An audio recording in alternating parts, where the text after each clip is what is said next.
Assalamualaikum, salam Rahayu Nyimas Sungosari. Waalaikumsalam, selamat malam untuk kalian semua. Salam Rahayu juga, kembali dengan saya Nyimas Singosari. Oke, hari ini kita akan membahas video yang akhir-akhir ini viral, Nyimas. Betul. Yaitu video Saka Tatal. Jadi tentang kasus pembunuhan Vina Cirebon 8 tahun yang lalu. Dan di sini kita akan membahas tentang sumpah pocong. Sumpah pocong itu apa sih menurut Nyimas yang Nyimas ketahui? Menurut saya, sumpah pocong itu adalah sumpah yang dilakukan benar-benar untuk menunjukkan bahwa dia tidak bersalah. Sumpah ini sangat sakral ya, apalagi kalau dibuat main-main, pasti azabnya itu ada. Oh gitu ya. Kalau dibuat main-main pasti ada sesuatu yang terjadi. Di belakang.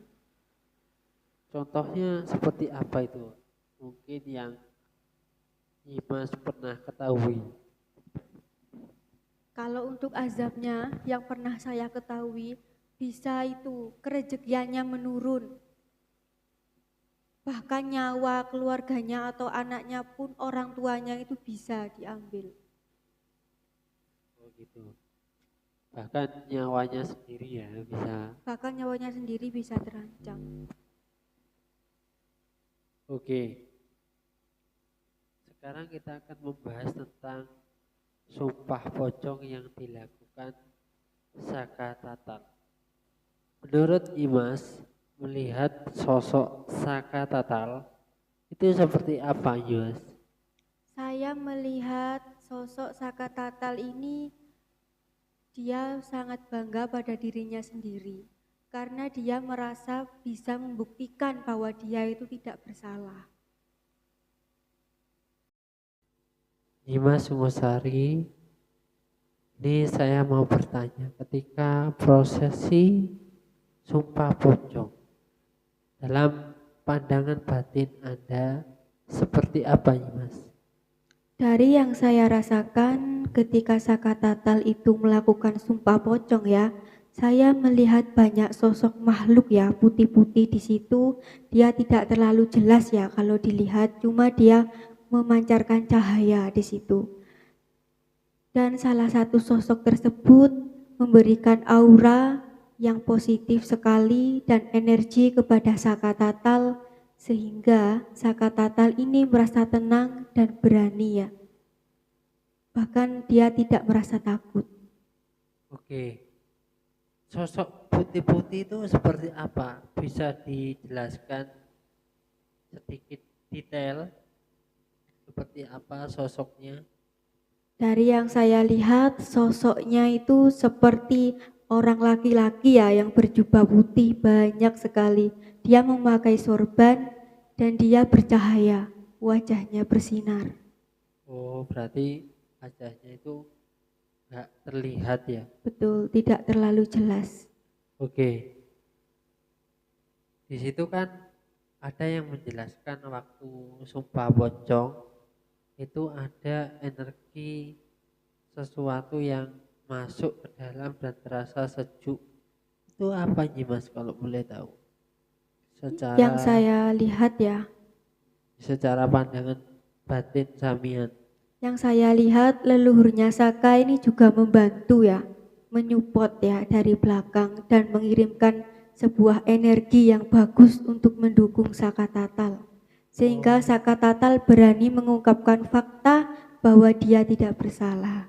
Oke, yang saya tanyakan tadi ketika orang-orang di situ itu ngomong bahwa energi sejuk itu, apakah itu energi dari leluhurnya Saka Tatal? Betul, itu adalah energi dari leluhurnya Saka Tatal ya.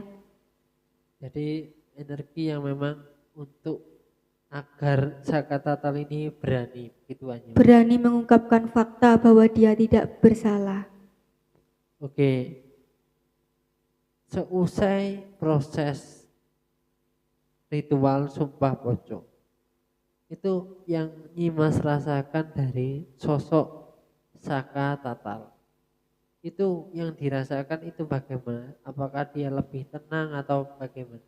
Yang saya lihat ini Saka Tatal lebih lega, tenang, dan merasa puas ya, karena dia sudah membuktikan kepada semua orang bahwa dia berani melakukan sumpah pocong tersebut. Oh itu. Oke, kita keluar dari sumpah pocong sekarang.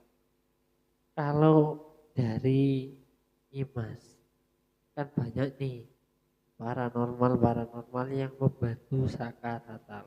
Betul. Itu ada apa saja di belakangnya Saka Tatal energi dari paranormal tersebut? Yang saya lihat ada energi yang luar biasa ya dari Dayak. Dari Dayak itu ada sosoknya. Sosoknya adalah kakek yang bawa tongkat, kakek yang sangat tua berambut panjang yang bawa tongkat. Ada lagi mungkin sosok yang lain yang membantu Saka Tatal. Ada dari leluhurnya seorang macan putih ya, sosok macan putih ya. Oh, sosok macan putih. Oke, sekarang kita akan membahas lagi agak melenceng. Kan di situ kan tiba-tiba banyak orang yang membantu Saka Tatal. Bahkan ada 70 pengacara.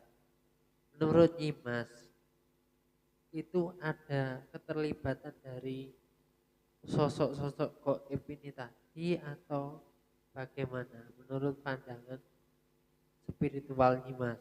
Betul, sebagian besar memang dari sosok gaib ini sudah memberi energi kepada pengacara tersebut ya, sehingga pengacara tersebut berani membela Saka, bahwa Saka tidak bersalah. Jadi intinya sosok ini tadi juga mempengaruhi pengacara itu ya.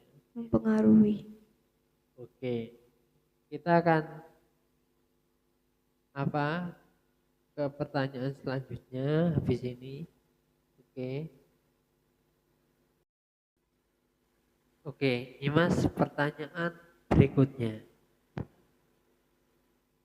Ini kalau saya melihat orang-orang yang memfitnah Saka Tatal, nantinya bagaimana? Apa imbasnya dari Saka Tatal melakukan sumpah pocong menurut Nyimas?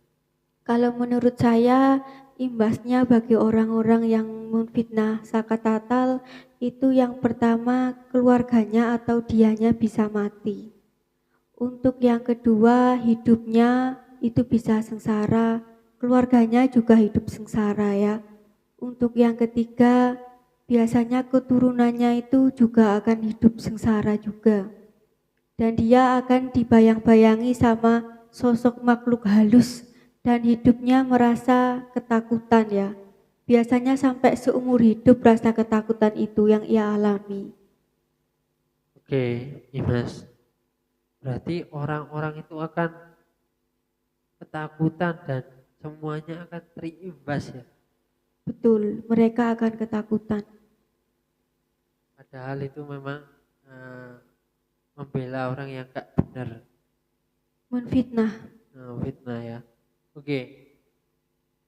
Dari hikmah yang kita ambil ya. Mungkin dari Saka Tatal ini mungkin ada pesan-pesan untuk kita semua. Untuk semuanya belajarlah jujur pada diri kita sendiri. Kalau kita memang mengetahui kebenaran, janganlah takut untuk mengungkapkan. Karena kebenaran itu pasti akan membela. Tuhan pun akan berpihak kepada kebenaran dan kebenaran kita akan menang. Dan semua ada hikmahnya yang sangat luar biasa untuk kita jika kita berani membela kebenaran. Jangan takut kepada siapapun, bahkan kepada orang besar pun. Jika kita benar, katakanlah.